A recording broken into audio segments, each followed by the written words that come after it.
Sir ಹೇಳ್ರಿ, ಈಗ daily use ಮಾಡತ್ತೀರಿ sir machine? ಹಾಂ ಡೈಲಿ ಯೂಸ್ ಮಾಡತ್ತೇನೆ ರೀ. ಹೇಳ್ರಿ ಸರ್. ಈಗ ನಾನು ನಾರ್ಮಲಾಗಿ ಅಡ್ಡಾಡ್ಬೇಕಾದ್ರೆ ಅವಾಗ ಶುಗರ್ದು ಸ್ವಲ್ಪ ಪ್ರಾಬ್ಲಮ್ ಇತ್ತಲ್ಲ ರೀ. Okay sir. ಅವಾಗ ಏನು ಮಾಡಿದೆ, ಇದು ಡೋಲಿ ಹೊಡಿತಿದ್ದೆ ನಾನು. ಹ್ಞೂ ರೀ.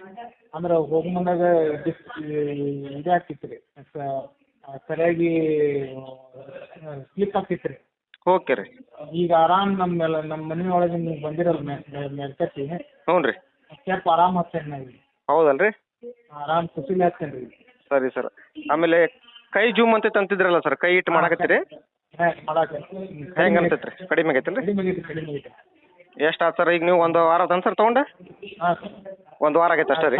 ಸಂಡೇ ದಿವಸ ತೊಗೊಂಡೇನು ಸರ್? ಹಾಂ, ಸಂಡೇ ದಿವಸ ರೀ. ಈ ಸಂಡೇಗೆ ನಿನ್ನೆಗೆ ಒಂದು ವಾರ ಆಯ್ತು. ಹಾಂ ಸರ್. Okay sir. ಮನೆಯವ್ರು ಏನಂತಾರೆ ಸರ್? ಫುಲ್ ರೀ ಆರಾಮಾಗ್ಯಾರ ರೀ. ಹಾಂ, ಅವ್ರಿಗೇನು ತೊಂದರೆ ಐತೆ ರೀ? ಏನಿಲ್ಲ ಸರ್. ಅಲ್ಲ, ಅವ್ರಿಗೆ ಮೊದಲು ಏನು ತೊಂದರೆ ಐತೆ ರೀ? ಅವ್ರಿಗೆ ಮೊಣಕಾಲು ಪಂಕಾಲು ಅವೆಲ್ಲ ಇವು ಇದ್ದು ರೀ. ಹ್ಞೂ ರೀ. ಅವಾಗೆಲ್ಲ ಕಡಿಮೆ ಆಗ್ಯಾವ ರೀ. ಕಡಿಮೆ ಆಗತ್ತವಲ್ಲ ರೀ?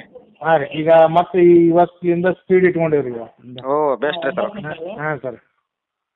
ಮಾಡಿರಿ ಸರ್, ಸ್ಲೋ ಆಗಿ 5 ನಿಮಿಷ 10 ನಿಮಿಷ ನೀವಾಗೆ ಅದ್ರ ಮೇಲೆ 15 ನಿಮಿಷ ನಿಂದ್ರುವಂಗೆ ನೀವೇ ಇಂಪ್ರೂವ್ ಆಗ್ತೀರಿ ಒಂದು 15 ಡೇಸ್ ಒಳಗೆ. ಹಾಂ ಸರ್. ಮಾಡಿರಿ ಸರ್. ಲೈಫ್ ಲಾಂಗ್ ನಿಮ್ಗೆ ಅದು ಮಿನಿ ಹಾಸ್ಪಿಟ್ಲ್ ಇದ್ದಂಗೆ ಸರ್. ಮನೆ ಒಳಗೆ ಎಲ್ಲ ಏಜ್ನವ್ರಿಗೂ ಬರ್ತೈತೆ ರೀ. ಅದೇ ಎಲ್ಲರೂ ಮಾಡತ್ತಾರೆ. ಎಸ್ ಸರ್, ಮಾಡ್ತೀರಿ ಸರ್.